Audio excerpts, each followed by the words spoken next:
യഥാർത്ഥത്തിൽ എമ്പുരാൻ വിവാദം ഒരു പക്ഷേ ED വരുന്നത് കുറച്ചുകൂടി വേഗത്തിലാക്കിയിട്ടുണ്ടാവാം എന്ന് വേണമെങ്കിൽ നമുക്ക് കരുതാം.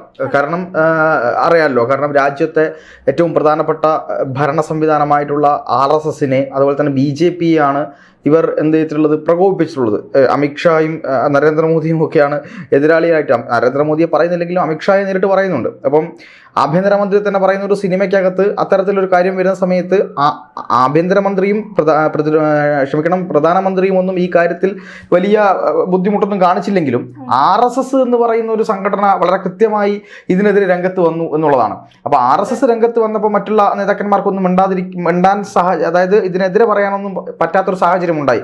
ഗോകുലം ഗോപാൽ ഉൾപ്പെടെയുള്ള മോഹൻലാൽ ഉൾപ്പെടെയുള്ള ആളുകളെ സംരക്ഷിക്കാൻ BJP നേതാക്കന്മാർക്ക് പോലും പറ്റാത്തൊരവസ്ഥ കടന്നു വന്നിട്ടുണ്ടായിരുന്നു യഥാർത്ഥത്തിൽ എന്നാണ് ഞാൻ മനസ്സിലാക്കുന്നത്.